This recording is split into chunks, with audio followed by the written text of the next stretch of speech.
জাহিদুল ইসলাম নামে এক আইডি থেকে তার বন্ধুবান্ধব সহ অনেকে প্রশ্ন করেছেন এবং জানতে চেয়েছেন যে পবিত্র কোরআন বড় নাকি নবী বড়, কোনটা বড়। তো এখানে দুইটা জিনিস, একটা হচ্ছে কোরআনুল কারিম আর একটা হচ্ছে আল্লাহ তাআলার নবী। দুইটা বিষয় নিয়ে কথা বলবো, মর্যাদা, তারপরে আমি বলতেছি। প্রথমে আমরা আল্লাহর রাসূল সম্পর্কে কথা বলি। আল্লাহ রাসূল সাল্লাল্লাহু আলাইহি ওয়াসাল্লাম তিনি আল্লাহর নবী এবং তার বান্দা ও রাসূল তিনটাই। এক নম্বর বান্দা, নবী এবং রাসূল তিনটাই। সূরা আল কলমে যদি আমরা দেখি, সূরা আল কলমে আল্লাহ সুবহানাহু ওয়া তাআলা রাসূল সাল্লাল্লাহু আলাইহি ওয়াসাল্লামের মর্যাদা সম্পর্কে বলেছেন, ওয়া ইন্নাকা আলা খুলুকিন আযীম, আপনাকে মহান চরিত্র দিয়ে এখানে সৃষ্টি করা হয়েছে। আবার সূরা আম্বিয়াতে আল্লাহ সুবহানাহু ওয়া তাআলা বলেছেন, ওয়া মা আরসালনাকা ইল্লা রাহমাতাল লিল আলামিন, আপনাকে তামাম জগতের রহমত স্বরূপ আপনাকে সৃষ্টি করা হয়েছে। তো সুপ্রিয় দর্শক শ্রোতা, কোরআনুল কারিমের এই দুইটা আয়াত দ্বারা আমরা যা বুঝলাম এখান থেকে যে আল্লাহ রাসূল সাল্লাল্লাহু আলাইহি ওয়াসাল্লাম হচ্ছেন তিনি তামাম জগৎ রহমাতাল লিল আলামিন। এই আলমে আরওয়াহ জগতের যা আছে সমস্ত আলমে আরওয়াহ জগতের তিনি রহমত স্বরূপ। আর অন্যদিকে আল্লাহ তাআলা বলেছেন সূরা কলমে যে ইন্নাকা আলা খুলুকিন আযীম, আপনাকে সে মহান চরিত্র দিয়ে সৃষ্টি করা হয়েছে। তাহলে এদিক থেকে দেখা গেল যে তামাম পৃথিবীর যত মানুষ জীবজন্তু রয়েছে সকলের থেকে একমাত্র উচ্চ মর্যাদার অধিকারী যিনি, তিনি হচ্ছেন মুহাম্মদ সাল্লাল্লাহু আলাইহি ওয়াসাল্লাম। আবার হাদিসের মধ্যে আসছে, লা ইউমিনু আহাদুকুম হাত্তা আকুনা আহাব্বা ইলাইহি মিন ওয়ালিদিহি ওয়া ওয়ালাদিহি ওয়ান নাসি আজমাইন, লা ইউমিনু আহাদুকুম হাত্তা আকুনা আহাব্বা ইলাইহি মিন নাফসিহি। এরকমভাবে হাদিসে একাধিক বলা হয়েছে যে কেউ যদি তার নিজের স্ত্রী, পুত্র, পৃথিবীর সমগ্র মানব থেকে মুহাম্মদ সাল্লাল্লাহু আলাইহি ওয়াসাল্লামকে বেশি ভালো না বাসেন, তাহলে সে কখনো পূর্ণ ঈমানদার হতে পারবে না। আবার আল্লাহ তাআলা কোরআনের মধ্যে বলেছেন, কুল আতিউল্লাহ ওয়া আতিউর রাসূল, তোমরা আল্লাহ এবং তার রাসূলের ইত্তেবা করো। এটা কোরআনে বলা হয়েছে কিন্তু সূরা আলে ইমরানে। তাহলে এই তিনটা বর্ণনার দ্বারা আমরা বুঝতে পারলাম যে আল্লাহ রাসূল সাল্লাল্লাহু আলাইহি ওয়াসাল্লামকে ইতাআত করতে বলা হয়েছে, তাকে মহান সেই চরিত্র দিয়ে সৃষ্টি করা হয়েছে এবং তামাম আলমে আরওয়ার মধ্যে রহমত স্বরূপ পাঠানো হয়েছে।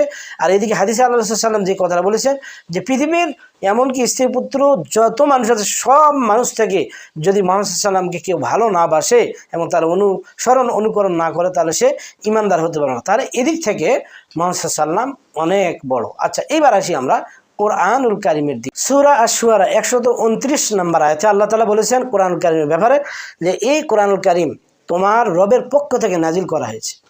তাহলে আল্লাহ তাআলা বলেছেন যে উদলু মা উহিয়া ইলাইকা মিনাল কিতাব ওয়া আকিমিস সালাহ, এই কিতাব তোমার উপর নাজিল করা হয়েছে সেই তোমার রবের, যিনি রব তিনি ওহী দিয়েছেন।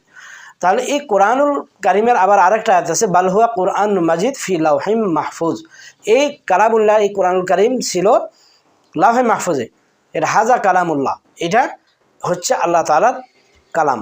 আর আল্লাহ তাআলা বলেছেন ওয়ালা যিকরুল্লাহি আকবার, এমন কার কথা আছে আল্লাহ পাকের জিকিরটাই হচ্ছে সর্বোত্তম। তো কোরআনুল কারিম হচ্ছে আল্লাহ তাআলার কথা, বাণী বা জিকির। সুতরাং এখানে কোরআনুল কারিমের মর্যাদাও অনেক। তাহলে এখন আসুন আমরা দুইটা যে বিশ্লেষণ শুনলাম, একটা কোরআনুল কারিম, একটা আল্লাহ রাসূল সাল্লাল্লাহু আলাইহি ওয়াসাল্লাম সম্পর্কে।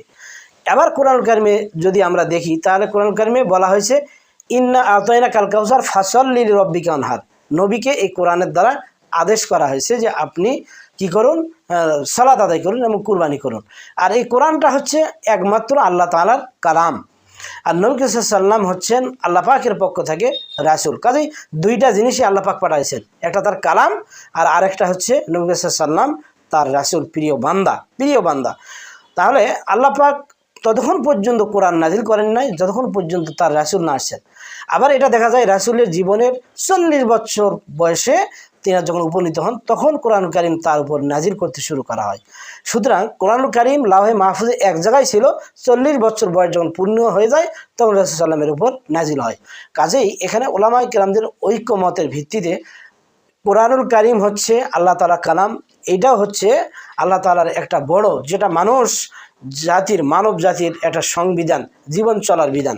আর আরেকটা হচ্ছে রাসূল সাল্লাল্লাহু আলাইহি ওয়াসাল্লাম, যেটা আল্লাহর রাসূল, আল্লাহ পাক নিজে তাকে, যেমন আল্লাহ তাআলা বলেছেন কদ জাআকুম মিনাল্লাহি নূরুন ওয়া কিতাবুম মুবিন, আমি দুইটা জিনিস নাজিল করেছি, একটা হচ্ছে মিনাল্লাহ আল্লাহর পক্ষ থেকে, নূর ও কিতাবুম মুবিন, একটা হচ্ছে নূর আর একটা হচ্ছে কিতাব। এই নূর দ্বারা মুহাম্মদ সাল্লাল্লাহু আলাইহি ওয়াসাল্লামকে বোঝানো হয়েছে আর কিতাব দ্বারা কালামুল্লাহকে বোঝানো হয়েছে। সুতরাং এই দুইটা প্রশ্ন খুব জটিল কঠিন, কাজে এই দুইটাকে একত্রিত না করিয়ে আলাদা আলাদা আমরা স্বতন্ত্র রাখি, একজন আল্লাহর রাসূল প্রেরিত পয়গম্বর আর একটা হচ্ছে আল্লাহ তাআলার কালাম। সুতরাং মর্যাদার দিক থেকে এই দিক থেকে ডান দিক থেকে যদি দেখা যায় কোরআনুল কারীমের মর্যাদা অনেক ঊর্ধ্বে, যেহেতু লাহ মাহফুজে ছিল।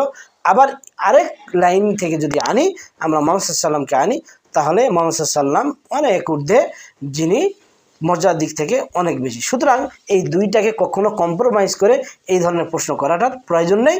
আমরা জানবো আল্লাহ রাসূল আল্লাহর কাছে বড়, তার মর্যাদা অনেক বেশি, কোরআনুল কারীমের মর্যাদাও বেশি। সকলে ভালো থাকুন, আশা করি আপনার উত্তরটা পেয়েছেন। আসসালামু আলাইকুম ওয়া রাহমাতুল্লাহি ওয়া বারাকাতুহু।